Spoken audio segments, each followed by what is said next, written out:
Wholeness, and welcome to another Open Wisdom Wednesday. These are irregular office hours, and where I ask unplanned, general, and specific questions for your wisdom, and you ask me. And in the meantime, we share openly, likely from whatever is currently happening, to get at our wisdom. So today, I thought, welcome everyone. I was trying to come up with a topic. And this notion of desperately wanting to come up with a topic. And I thought, well, what about desperation? And this is kind of a bleak topic. And so I was reflecting on it. And so maybe I'll talk a little bit about it. And good morning, Tasha. But the other thing that occurred to me, more positive, of course, the ending desperation or dealing with it is positive too. The other positive thing, though, is generosity. And the one thing that just occurred to me about generosity is, what about inner generosity? What if no one else had to be involved? What if I could just lavish upon myself internally everything that's needed? So what are some qualities that I find lacking that I could just give myself generously? And we have to use our imagination here because sometimes it's not like it. But, most people, if they would want anything in life, right, we're kind of conditioned to want money. But then let's say we were given a lot of money, then what would we do with it? Some people that are more beneficial might say, well, I would help people with it. I would give to charities and things. Well, specific things, these are more challenging. They're fun to dream about, but then if it were actually to happen, what would be the actuality, the reality of it actually happening? But for internal qualities, what about, how can I be more kind to myself is just as basic as that. How much possibly could I give myself kindness to areas of my body, my mind, my spirit, my heart? What would that look like? What would that feel like if I could just give like way more than even enough of these internal qualities that I desire? Love, kindness, compassion, openness, attention, care. Yes, self-worth and forgiveness. Yeah, how can I forgive myself? When I first heard of that, I was like, wow, I've always conditioned that I need to get forgiveness from the outside, or I had to give forgiveness to someone else. But what about giving forgiveness to myself? Game changer, huge game changer there. And it can't really be forced. It just has to come at the right time when it's natural. How can I put burdens down? That's another way to look at forgiveness that's not as religiously charged. It's okay if it works for you with religion too, but this notion of how much of a burden am I carrying that I don't need to carry?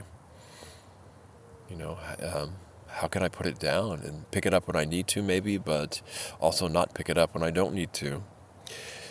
Self-worthiness is huge, especially for our feminine qualities, right?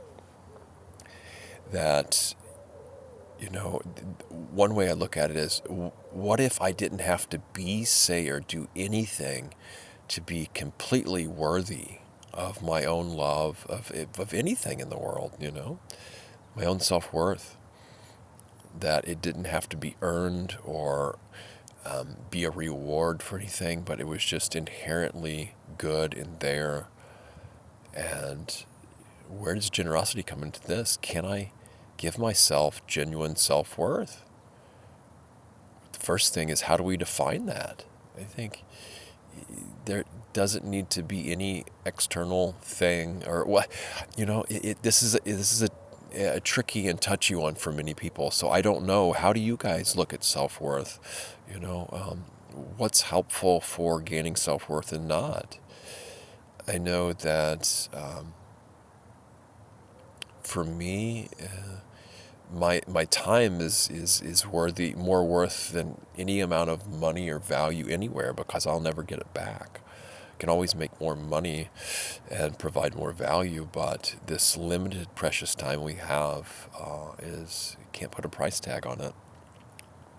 That's the way I feel anyway.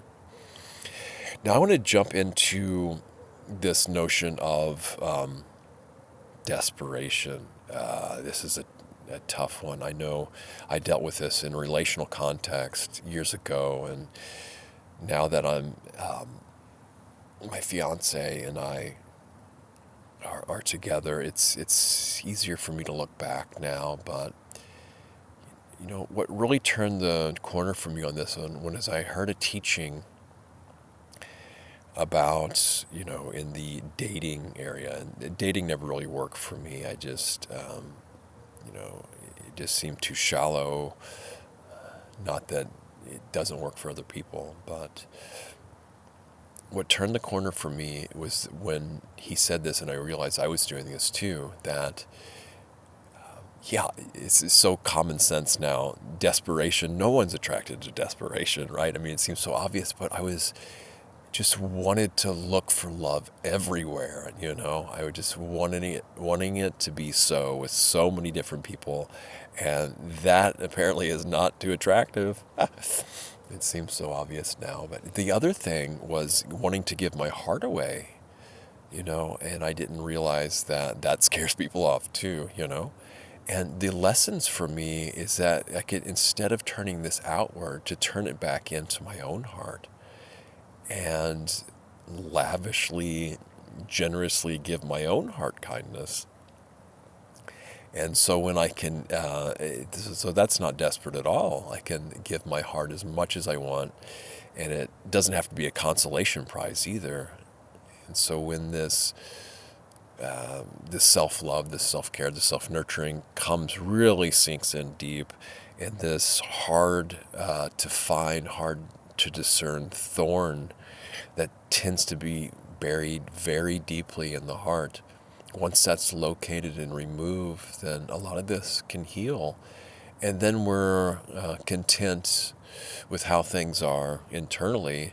And not only then does that buffer against not finding external, partnerships or romance, but it actually helps attract that too, and be better okay when those things don't work out. Is desperate for my own time and attention and my own care and love too, but it quickly fades away when it's given, and no one can give it to me like I can give it to me. There's a famous saying in Buddhism that you can search the whole world over and not find anyone more worthy of your love and attention than yourself. And what people usually say is this: oh, this sounds selfish, you need to help others, but care for others. And that's true too. It's just we can't do that to the same degree if we can't have the same amount for ourselves. So the more we're able to give to ourselves, the more we're able to give to others, kindness and care. And because we love our own heart, since all hearts are connected, we are actually showing kindness and care towards others by loving our own heart. Tasha says we tend to receive the same energy back that our fear puts out. The old biblical saying is we reap what we sow, right? So in the Buddhist context, skillful actions have skillful results. Unskillful actions have unskillful results. So this is pretty easy for most people to understand, right? That if we do something skillful, it's more likely to have a skillful result. If we do something wise, it's more likely to have a very wise result, and vice versa. So fear is another big topic that Tasha mentions here, and I think that is another subject for another day, perhaps. But what have you guys learned about desperation?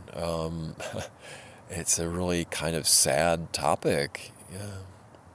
But what are we desperate for in our lives? It just doesn't have to be love and relationship. It can be desperate to end desperateness. It really shows the depth of pain in this life too that's possible. And the care that's needed to address the pain. This notion of feeling lost, alone, these type of really heavy, challenging emotions. There's always the polarity to these as well, though. So when desperateness and loneliness, sadness seep in, then we have opposites like joy, togetherness, interconnectedness. And I think maybe the opposite of desperation would be just kind of contentedness, fully being okay.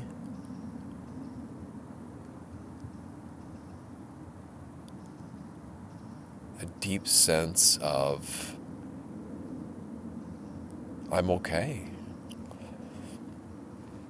And Susan says, good morning from Florida. Hey, Florida. Sarasota was just there not too long ago. Beautiful place.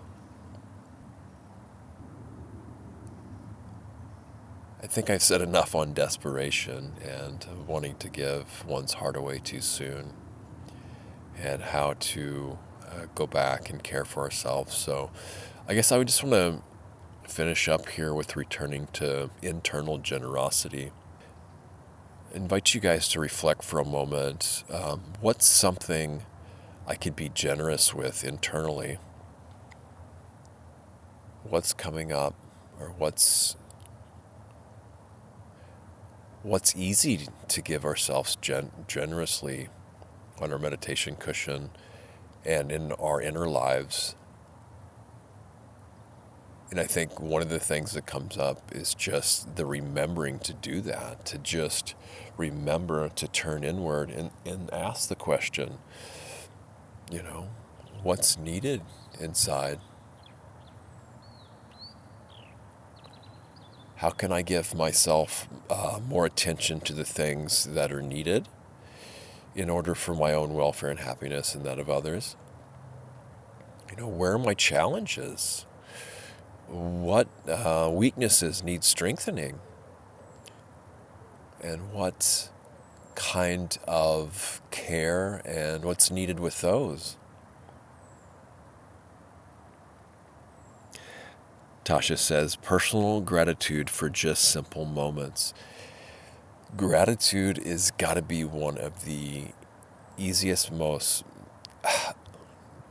immediate ways to gain contentment in life. I know I have a morning gratitude practice before even getting out of bed in the morning, to just open up and randomly allow whatever thought to come in my mind of what's grateful for. And, just basic, simple things like Tasha was saying, okay, I have a bed to sleep in tonight. I'm not out, There's some degree of peace and stability in my life.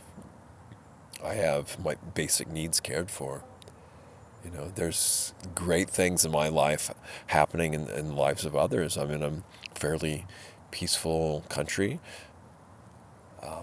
with a degree of freedom and movability. I can have access to something as basic as the internet, friends and family that are in my life. This body can still move around and talk. It won't always be like that, right? And then if we can even be grateful for everything, what can we find grateful in things that are horrible in the world? Well, for one thing is it wakes me up to the realities of life, and that maybe I don't have to fight a war today. And how can I help bring more peace to myself and those around me? Tasha says, I'm grateful to be able to see the beautiful, serene background you're in. Well, that's a great stopping point, I think, too, since this is 15 minutes. And yes, I'm out here in Denmark today, and it's so wild. Look at that water. It almost looks black to me, but still in like a reflecting mirror and calm. It's a little bit of a swampy area.